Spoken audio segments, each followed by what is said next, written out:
Running some errands for my husband. So I want to talk about the past several months I have been going through. I call it a very slow paradigm shift. In a good way. It's a good thing. I was saved by grace alone, through faith alone, in Christ alone when I was 18. However, not realizing at the time, I've already shared this, not realizing that I had this underlying illness and not realizing about the wrong doctrine I was going to get into for the next several years, next decade and a half or whatever.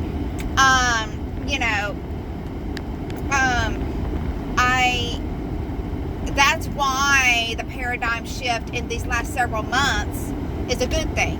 So,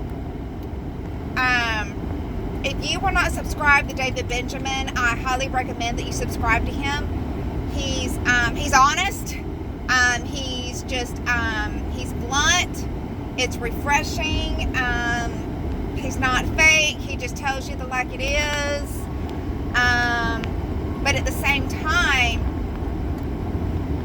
he teaches about Jesus in a way that is refreshing, in a way that churches, I have not heard any church anywhere that teaches the way he does about the person of Jesus and who we are in him already.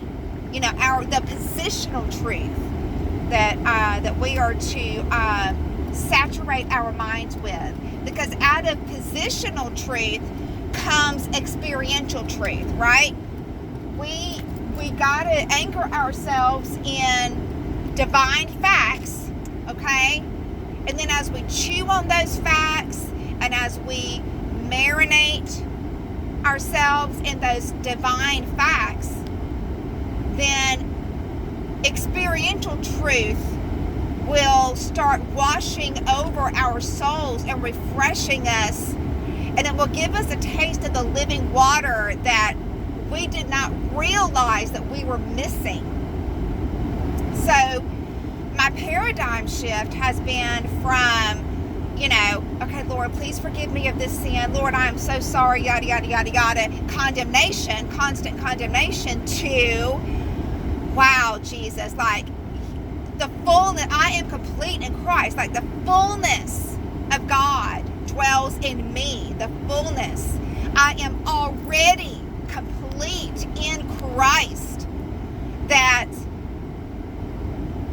I am already positionally sitting with Jesus up in the heavenlies, reigning with him, positionally speaking. That I am whole, I'm complete. That not only were my sins forgiven through the blood that was shed for me, but my flesh was crucified when Jesus was crucified on the cross.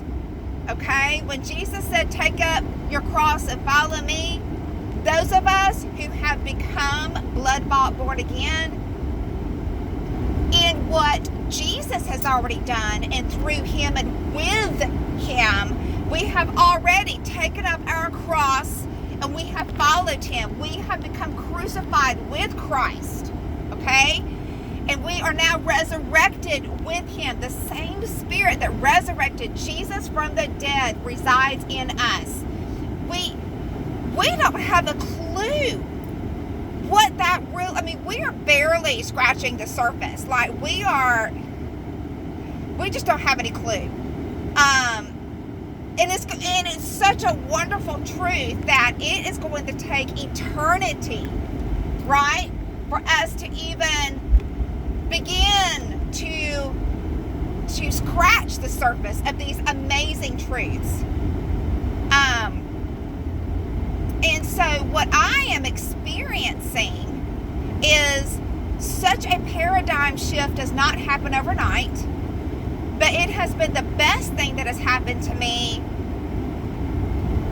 next to me getting born again. Being born again was the best thing that ever happened to me. And if you don't know Christ, it'll be the best thing that ever happens to you also, should you choose to believe on him. And I can tell you, I implore you to believe on Jesus, because your life will never be the same. I'm not saying it's going to be great. I'm not saying, it's just that you're going to have hard times whether you know Jesus or not. So why not know Jesus and let him go through the hard times with you, right? You're going to have to go through hard times with or without him. So you might as well invite him in with you. You might as well just go ahead and believe on him and what he did on the cross, you know? Anyway, back to what I was talking about. So my paradigm shift has been one that has gone from condemnation to exaltation. And who am I exalting? Jesus. Who am I looking to? Jesus. I'm looking to Jesus, the author and finisher of my faith. He will do the work within me. He will finish the race. He is the one that's running this race. I'm not. I have nothing to offer to Jesus. My flesh is dead. God does not expect anything from me, period, okay? He gave up on us when we were crucified with Christ. That was it. You know, that was God's way of saying, I'm done with you. You know, my son will take it from here, right? Like, my son has it. He's got you. He's going to take it from here, because you can't do anything. You're nothing, you know. So, as we are exalting Jesus, the person Jesus, as we are exalting him, extolling him, as we are looking to him, guess what? We're not looking into ourselves. We're not looking to our flesh, right? And the more we look to Jesus, the more we realize we become renewed. And I'm not talking about, yes, it's true theologically it's true, doctrinally it's true, but experientially it is also true. So I just want to encourage you. Another channel I also want to encourage you to listen to is Petra, Renatus. Petra, I hope I'm saying that right. She is amazing. She is able to, I'm just now kind of getting into this, and I'm reading, I got a couple of books, and I'm reading one book right now, and then the Green Letters is going to be the next book that I read, should the Lord tarry. But Petra's further along in this particular journey, and she is able to articulate some of these amazing truths, and I'm just kind of getting started with that. But I highly recommend you listen to Petra. She's amazing. Her ability to articulate truth is very refreshing, and all that. So